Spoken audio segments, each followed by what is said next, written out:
오늘 우리에게 주신 하나님의 말씀 스가랴서 2장 6절에서 9절 말씀인데요. 하나님의 눈동자, 하나님의 것이라는 제목으로 말씀을 드리려고 합니다.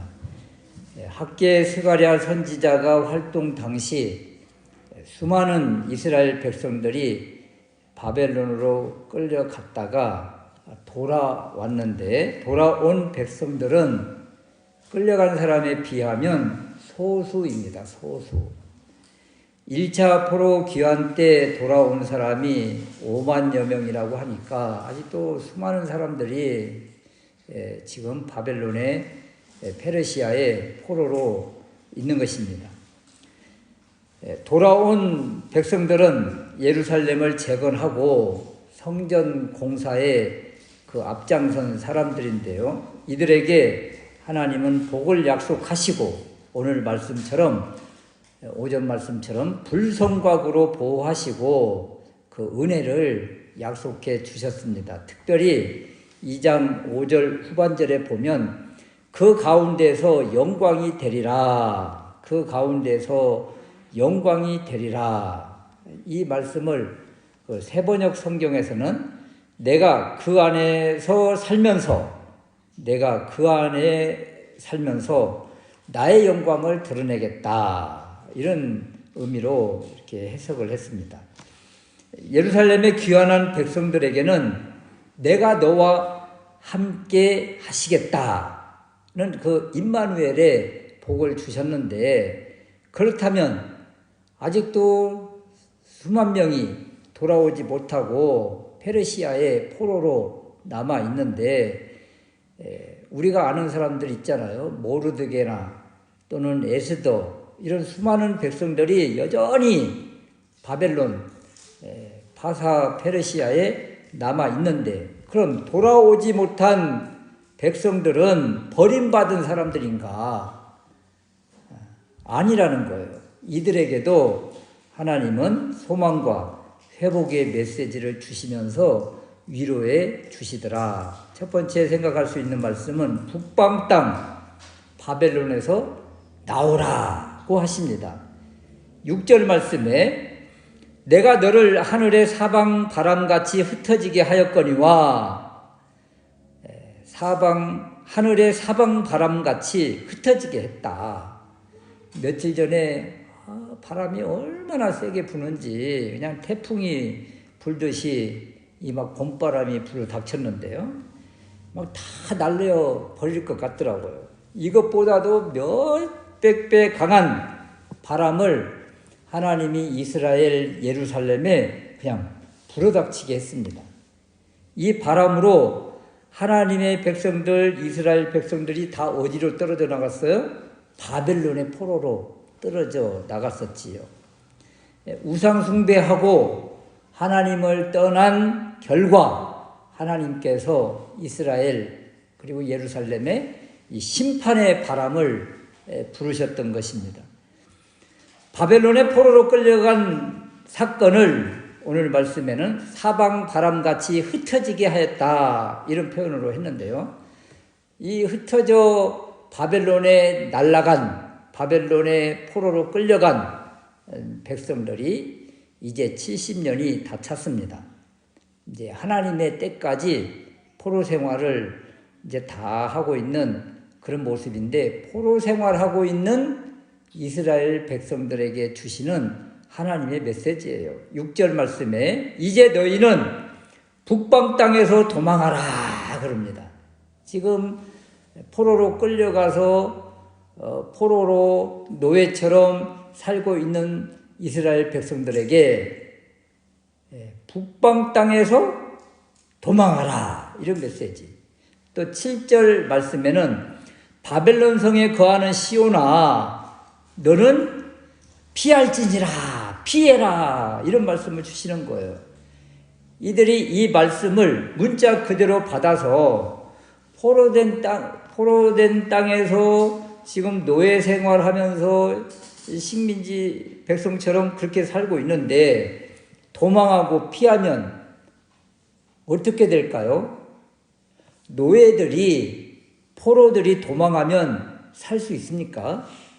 잡혀서 죽음을 당할 수밖에 없어요. 그렇다면 지금 도망하라, 피하라 이런 의미가 무엇일까 이런 거죠. 바벨론에 거하는 포로된 이스라엘 백성들이 살고 있는 곳이 우상의 중심지에서 살고 있잖아요. 그 우상 숭배하는 그 자리에서 도망하라 떠나라 그러는 것이지 그 땅에서 완전히 떠나면 죽음입니다. 죽음. 그래서 그 다른 길에서 도망하라 떠나라 하는 것이 아니라 그 죄의 길에서 우상 숭배의 자리에서 도망하고 떠나라 이런 얘기죠. 이것은 탈출하라는 뜻이 아니라 죄의 자리, 우상 숭배의 자리에서 떠나라. 그것이 살 길이다. 이런 것입니다. 요셉을 생각해 보면 이 의미가 금방 다가옵니다. 보디발의 아내가 계속 동침하자고 요청을 하는 거예요. 이때 요셉의 말, 창세기 39장 9절 말씀에 보면 내가 어찌 이 큰 악을 행하여 하나님께 죄를 지으리까. 그럼에도 불구하고 날마다 이 보디발의 아내가 요셉을 붙잡고 늘어지고 동침하자고 사정사정 애원을 하는 거예요. 이때 옷이 잡힌 요셉이 취하는 행동이 무엇입니까? 그 죄에 끌려가는 것이 아니라 옷이 벗겨지더라도 그 죄의 자리에서 탈출하고 도망했지요. 그렇다고 해서 여러분 보디발의 집을 완전히 탈출하고 도망하던가요? 자신의 신분은 보디발 집의 노예입니다. 탈출했다고 가정을 해보십시오. 그냥 죽음이에요. 그러니까 그 자리에서 탈출하라, 도망하라 이 의미는 죄에 발목 잡히지 말고 우상 숭배에 끌려다니지 말아라. 그 시대 그 사회 속에 살고 있지만 그 바벨론의 문화와 종교에 동화되지 말고 우상 숭배에 빠지지 말고 죄에 발목 잡히지 말고 우상 숭배의 유혹이 있거든 요셉처럼 도망하고 피해서 믿음의 순수성을 지키라. 그럴 때 하나님이 또 복을 약속하시는 거예요. 그냥 세상과 타협하면서 세상 속에서 깊이 발을 집어넣고 그 안에서 세상과 짝하고 우상 숭배와 짝하고 살면 하나님이 어떤 복을 주시겠습니까? 친구 목사님이 저 합천 가야에 목회를 하고 계시는데 그곳은 온통 해인사가 있는 곳이고 바로 밑에 그 가야면에 그 이제 교회를 이루고 있는데 그 주변 땅들이 뭐 산과 뭐 땅 온통 거의 대부분이 그 해인사 소유예요. 소유. 절이 얼마나 부자인가 모릅니다. 이 교회가 부자예요. 절이 부자예요. 이렇게 비교를 하면 절은요 그냥 그 주변에 땅을 그냥 다 가지고 있는 거예요. 그래서 그 절에 협력하지 않고 절에 나오지 않고 그러면 그곳에서는 장사를 할 수 없을 정도로 그렇게 심한 핍박이 심한 곳이 그 지역이에요. 그러니까 어떤 사람들은 아예 그냥 그 해인사에와 이렇게 결탁해서 그 장사를 하는 것이고 어떤 사람은 그냥 모든 손해를 감수하고 그냥 믿음을 지키는 것이고 이런 것입니다. 여러분 이런 사회 속에서 계속 그 우상과 짝하고 타협하고 산다면 하나님이 어떤 복을 주시겠어요? 그런 사람에게. 그래서 오전 시간에 예루살렘에게 막 성읍 없는 성곽 없는 성읍이 되게 하리라. 번성하고 형통한 복을 약속하시고 불성곽이 되어 주리라. 아무도 침범하지 못하도록 보호하시겠다는 엄청난 복을 예루살렘에 선포를 했어요. 그러면 아직 예루살렘으로 돌아오지 못한 바벨론에 지금 포로로 살고 있는 이 백성들은 그럼 하나님이 저주하신 것인가? 아니라는 거예요. 그곳에서도 이렇게 바벨론에서 도망하고 북방에서 피하고 이렇게 하면서 믿음을 지키고 순수성을 지키면 하나님이 은혜를 주시겠다. 이 말씀을 선포해 주시는 거죠. 그래서 북방에서 도망하고 이 바벨론에서 나오라는 이 메시지는 우상에 끌려다니지 말고 죄에 발목 잡히지 말고 믿음의 순수성을 지켜라. 이렇게 말씀하고 있는 것입니다. 오늘날도 동일합니다. 물질의 권력의 우상에 끌려다니지 말아라. 이런 거죠.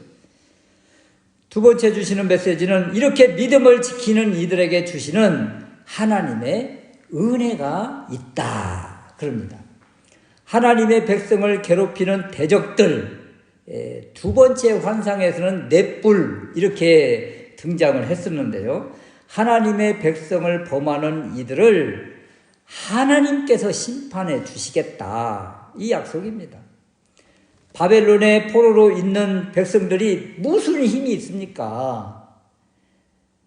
포로, 약자잖아요.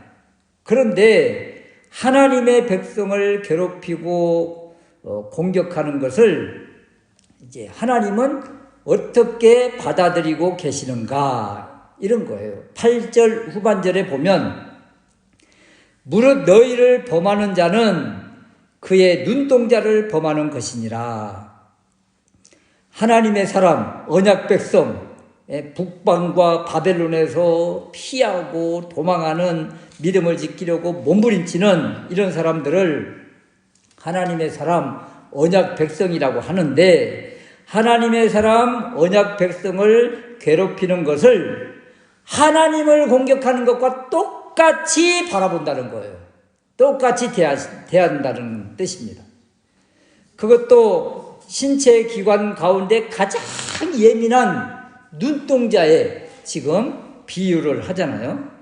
먼지 티끌만 들어와도 즉각적으로 반응하는 곳이 바로 눈동자입니다.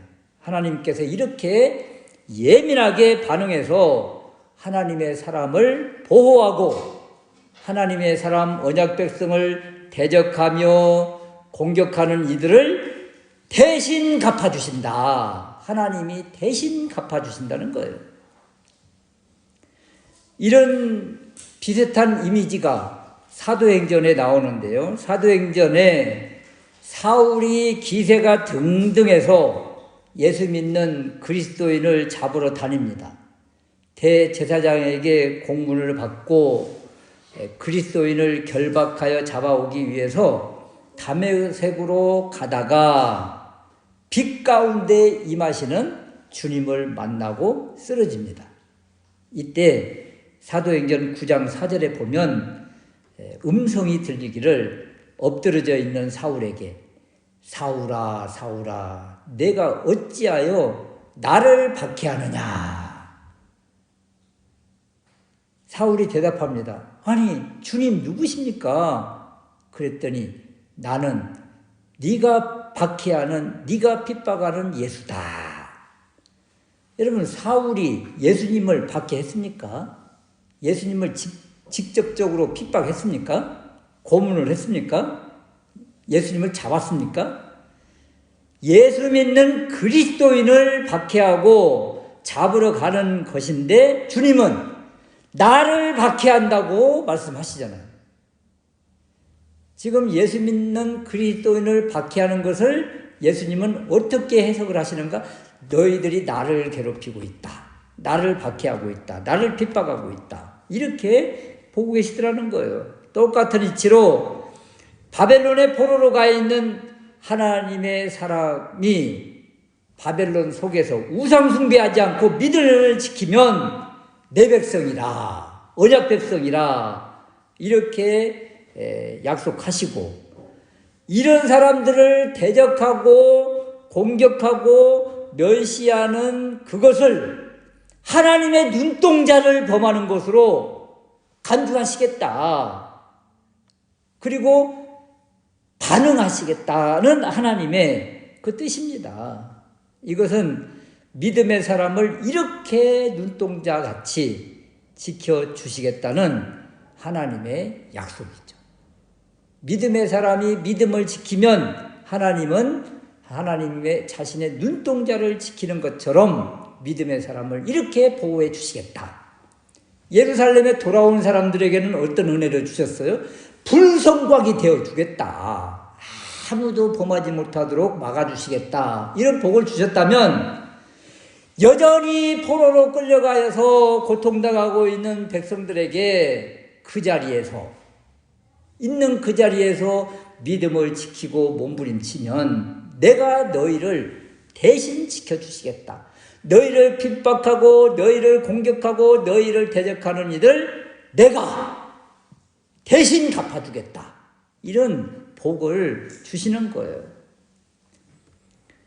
그래서 4절에서 5절 말씀은 예루살렘에 돌아온 백성들을 축복하셨다면 8절 말씀은 돌아오지 못한 이스라엘 백성들을 향한 주님의 마음이고, 그래서 이 두 구절을 통해서 돌아온 백성이나 돌아오지 못한 백성들이나 하나님은 그 어디에 있든지 어떤 자리에 있든지 그것이 중요한 것이 아니라 그 자리에서 있는 자리에서 믿음을 지키고 순수성을 지키기 위해서 몸부림치고 거룩함을 유지하려고 애를 쓴다면 너는 내 백성이다.